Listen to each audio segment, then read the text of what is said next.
Good morning, everyone. Today, we will be presenting about one of the most remarkable cultural and agricultural wonders of the Philippines, the Banawe Rice Terraces. For this our presentation, we will discuss the rice terraces' important details, history, and business offerings. And let's begin for our introduction.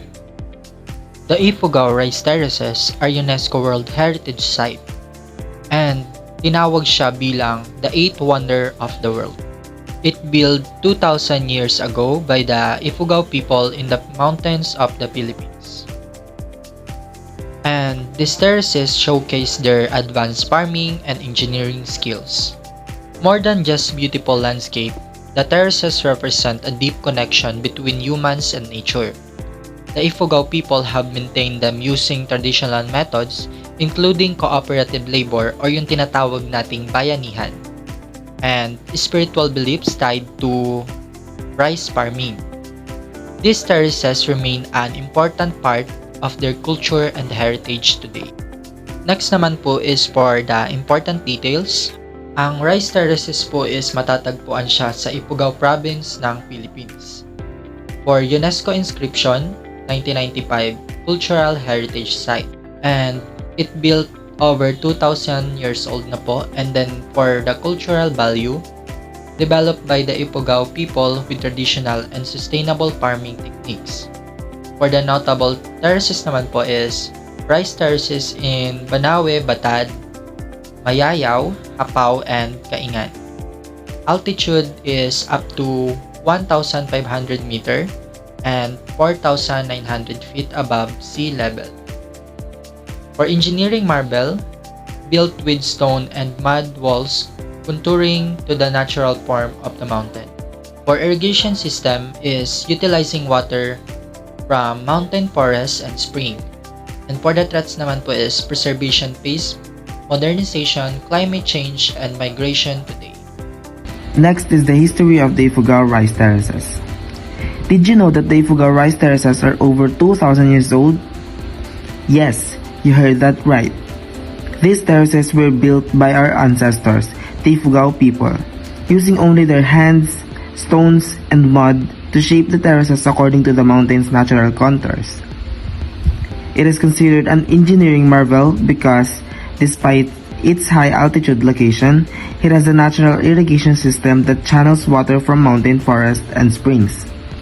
Thanks to their sustainable farming techniques, these terraces have withstood strong typhoons, droughts, and even earthquakes. However, over time, the terraces have faced challenges such as modernization, migration, and shifts in agricultural practices. That's why various initiatives are now being implemented to preserve the beauty and heritage of these terraces. Next is the business and livelihood in the Ifugao Rice Terraces. Because of the area's beauty, it's not just a breathtaking site but also a hub for tourism and business. These are some major business offerings around the Ifugao Rice Terraces. In the fields of tourism and hospitality, Ifugao Rice Terraces offers homestays and lodges, tour services and guides, restaurants and cafes. In handicrafts and souvenirs, they offers wood carving shops, weaving and textiles, and patina art gallery.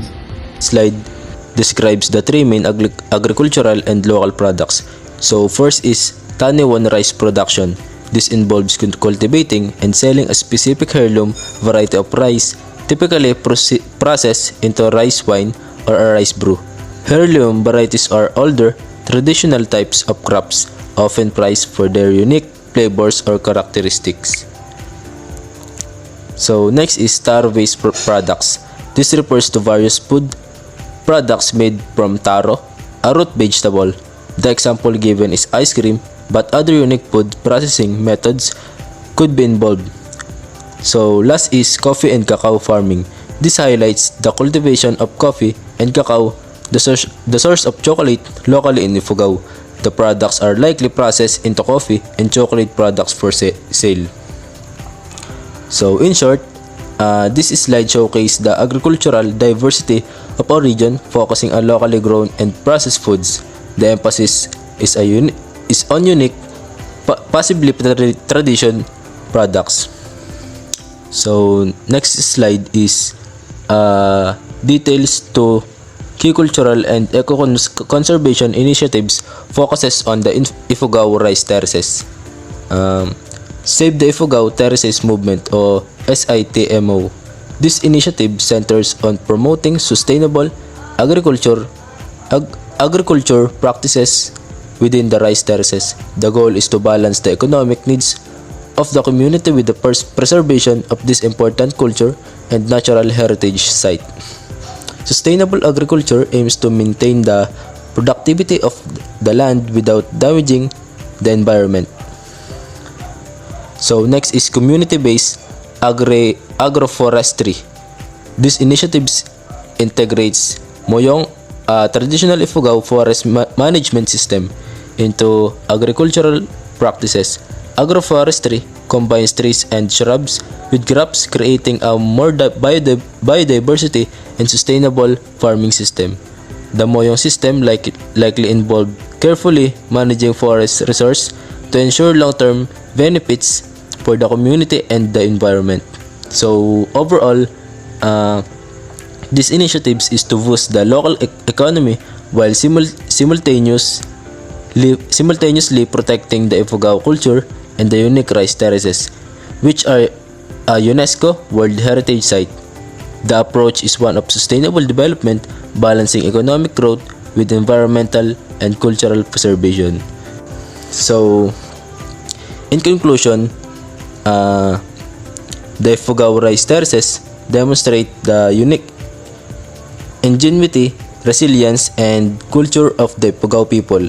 Their recognition as a UNESCO World Heritage Site highlights their remarkable achievement of building, maintaining, and developing these terraces over 2,000 years using traditional farming practices, cooperative work, and indigenous knowledge. So, however, modernization, climate change, migration, and agricultural shift poses significant threats to the cultural and environmental viability of the terraces. Despite these threats, ongoing efforts are dedicated to their preservation. For tourism, handicrafts, and sustainable agriculture contribute to the local economy, supporting the local term preservation of this heritage for future generations.